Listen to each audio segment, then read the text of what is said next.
नमस्कार। आज हम एक दिलचस्प किताब जेकब कार्नेगी की द मिलियनेयर माइंड स्विच इसके एक जो समीक्षा और सारांश है उस पे बात कर रहे हैं। हाँ, नमस्कार।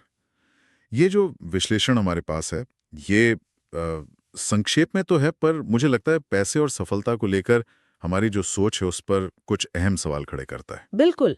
तो कोशिश यही रहेगी कि इस स्रोत से वो खास बातें निकालें जो ये समझाने की कोशिश कर रहा है कि भाई ये मानसिकता, ये सोच पैसा कमाने और सफल होने में कितनी जरूरी है।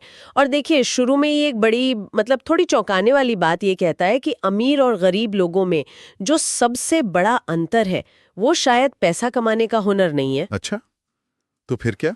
उनकी सोच है, उनका माइंडसेट। हम्म। ठीक है, तो इसी को थोड़ा खोलते हैं।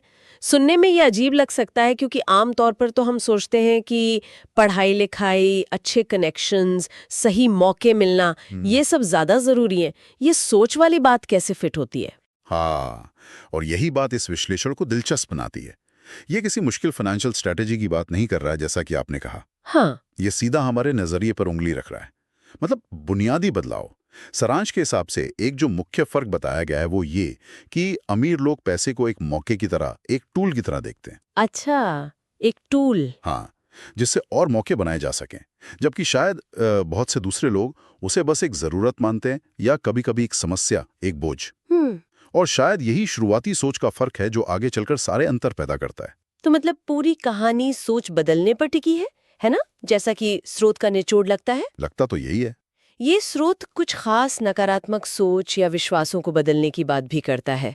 जैसे कई लोग मानते हैं पैसा सब बुराइयों की जड़ है, या अमीर लोग तो बस लालची होते हैं। हाँ, या फिर मेरी किस्मत में नहीं है अमीर बनना। बिल्कुल। तो इस तरह की सोच को बदलना इतना जरूरी क्यों बताया गया है? क्या ये सिर्फ कहने की बातें हैं या इसका कोई गहरा असर होता है? देखिए, जिस तरह ये सारांश इसे पेश कर रहा है, वो ये है कि ये जो मान्यताएं हैं ना, हम्म। जो अक्सर हमारे मन में बैठ जाती हैं बचपन से हम्म। या माहौल से, हाँ हाँ। वो असल में अनदेखी दीवारों की तरह काम करती हैं। हमें मौके दिखते ही नहीं, या दिखते हैं तो हम कदम बढ़ाने से झिझकते हैं। अच्छा। स्रोत का तर्क ये लगता है कि इन दीवारों को गिराने से, इन मान्यताओं को बदलने से असल में संभावनाओं के नए दरवाजे खुलते हैं। इसे थोड़ा और बड़े स्तर पर देखें तो ये पैसे को लेकर अपनी अंदर की कहानी, अपना नैरेटिव बदलने जैसा है, उसे पॉजिटिव बनाना। सही। जब आप मानने लगते हैं कि हाँ, पैसा कमाना संभव है, ये ठीक है और आप इसके लायक हैं, तो फिर आप उन रास्तों को खोजने और उन पर चलने के लिए ज्यादा तैयार महसूस करते हैं। ये सिर्फ पॉजिटिव थिंकिंग नहीं है, ये उन रुकावटों को हटाना है जो आपको आगे बढ़ने से रोक रही हैं। हाँ, ये बात समझ में आती है। पहले अंदर जो गांठें हैं उन्हें खोलना। बिल्कुल। अच्छा, इसके बाद स्रोत एक और चीज का जिक्र करता है, विजुअलाइजेशन एंड फोकस। कल्पना और ध्यान। हम्म। कि जो आप चाहते हैं उसकी एक एकदम साफ तस्वीर मन में बनाना और उसी पर टिके रहना। पर ये कहीं सिर्फ दिन में सपने देखने जैसा तो नहीं?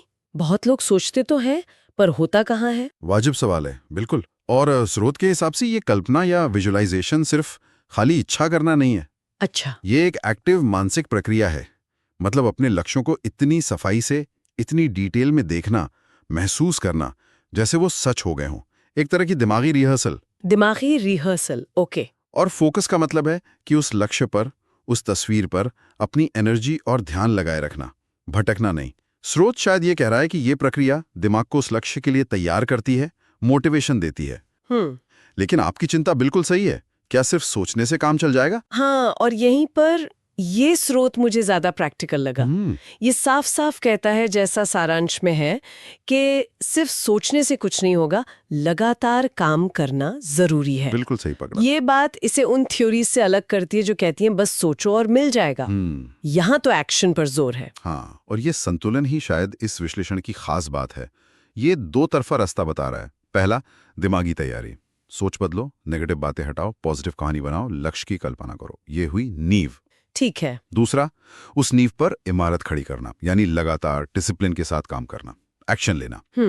स्रोत का तर्क यही लगता है कि माइंडसेट एक्शन को ताकत देता है, दिशा देता है, लेकिन आखिर में एक्शन ही सपनों को हकीकत बनाता है। सोच और कर्म दोनों जरूरी। दोनों एक के बिना दूसरा अधूरा है। सोच आपको रास्ता दिखा सकती है, पर चलना तो पड़ेगा। सही बात है। और शायद सही सोच आपको मुश्किलों में भी चलते रहने की हिम्मत देती है। बिल्कुल, वो ईंधन है। हाँ, तो मानसिकता फ्यूल है और एक्शन गाड़ी, ये सही है। अच्छा, अब स्रोत कुछ खास वेल्थ हैबिट्स यानी धन संबंधी आदतों का भी जिक्र करता है। ये आदतें क्या हैं इस सारांश के मुताबिक? क्या ये बस पैसा बचाना और इन्वेस्ट करना है? नहीं, उससे कहीं ज्यादा। सारांश के हिसाब से ये आदतें उस बदली हुई मानसिकता का प्रैक्टिकल रूप हैं रोजमर्रा की जिंदगी में। अच्छा, ये सिर्फ फाइनेंशियल आदतें नहीं, एक पूरा बिहेवियर का ढांचा है। इसमें कुछ मुख्य चीजें हैं। पहली, जैसा आपने कहा, खर्च और बचत में अनुशासन। हाँ, पर ये सिर्फ कंजूसी नहीं, पैसे को समझदारी से संभालना। ये दिखाता है कि पैसा आपका गुलाम है, आप पैसे के नहीं। ये सीधा जुड़ा है कंट्रोल और लंबी सोच से, जो बदली हुई मानसिकता से ही आता है। ओके। और दूसरी आदत है लगातार सीखते रहना। सीखते रहना किस तरह? मतलब दुनिया में क्या चल रहा है, नए आइडिया क्या हैं, कौन सी स्किल्स काम आ रही हैं, इन सब के लिए खुले रहना, जिज्ञासु रहना। डिग्री या कोर्स तक ही सीमित नहीं। स्रोत शायद ये कह रहा है कि पैसे कमाने के तरीके बदलते रहते हैं, सीखते रहने से ही आप तैयार रहते हैं। सही। और तीसरी, नए अवसर खोजना और उन पर काम करना। इंतजार नहीं करना। नहीं, एक्टिव होकर तलाशना, बाजार में, अपनी इंडस्ट्री में, रोज की जिंदगी में भी। और जब मौका दिखे तो कैलकुलेटेड रिस्क लेकर कदम उठाना। अच्छा, तो ये आदतें तो काफी गहरी हैं।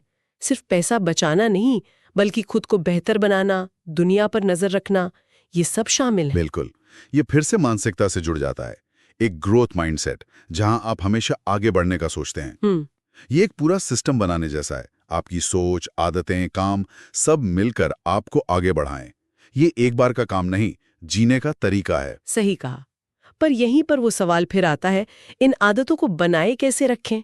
रोज अनुशासन, रोज सीखना, रोज अवसर खोजना, ये आसान नहीं। बिल्कुल आसान नहीं है।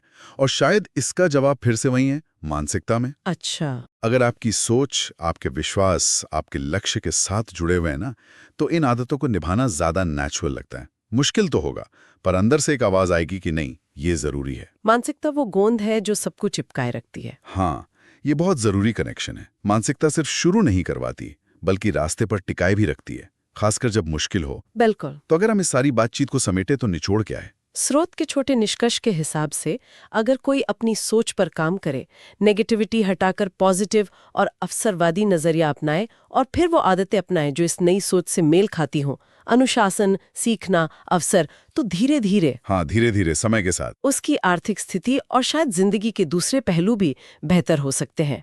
ये सारा जोर व्यक्तिगत बदलाव और जिम्मेदारी पर लगता है। हाँ, मुख्य संदेश यही है कि बदलाव अंदर से शुरू होता है। आप अपनी किस्मत के ड्राइवर खुद हैं। ये बाहर की परिस्थितियों या दूसरों को दोष देने के बजाय अपनी सोच और आदतों को बदलने पर फोकस करने को कहता है। ये एक तरह से ताकत देने वाला विचार भी है, क्योंकि ये कंट्रोल आपके हाथ में देता है।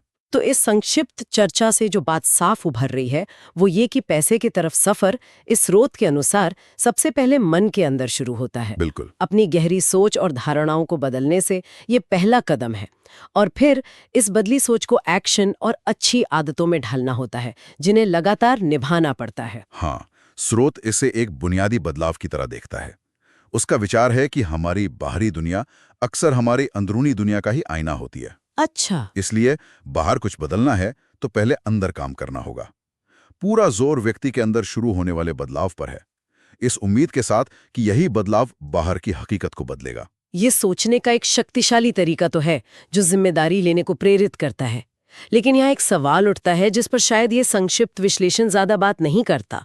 ये स्रोत व्यक्तिगत सोच और आदतों पर बहुत जोर दे रहा है, लेकिन बाहरी चीजें जैसे देश की अर्थव्यवस्था, सामाजिक ऊंच नीच, किसी को विरासत में क्या मिला, शुरुआती मुश्किलें, हाँ, बाहरी कारक, उनकी क्या भूमिका है, और ये जो मानसिकता बदलने वाली बात है, ये उन बाहरी कभी कभी बहुत मुश्किल परिस्थितियों के साथ कैसे काम करती हैं, ये शायद आगे सोचने के लिए एक मुद्दा है। ये बहुत ही महत्वपूर्ण सवाल उठाया आपने। असल दुनिया में हमारी सोच और बाहरी हालात दोनों एक दूसरे को प्रभावित करते हैं। हाँ।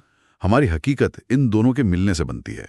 ये समझना कि ये दोनों कैसे जुड़े हैं और एक इंसान अपनी सोच का इस्तेमाल करके बाहरी मुश्किलों का सामना कैसे कर सकता है या कहाँ तक कर सकता है, ये वाकई एक गहरी चर्चा का विषय है। शायद इस संक्षिप्त विश्लेषण के दायरे से थोड़ा बाहर। बिल्कुल, लेकिन कम से कम इस स्रोत ने हमें मानसिकता की भूमिका पर गंभीरता से सोचने के लिए एक मजबूत पॉइंट तो दिया है। ये याद दिलाता है कि हमारे काबू में जो पहली चीज है वो शायद हमारी अपनी सोच ही है। हाँ, सही कहा। कभी-कभी एक छोटी सी झलक भी हमें बड़े विचारों से मिला देती है और सोचने की नई राह दिखा सकती है।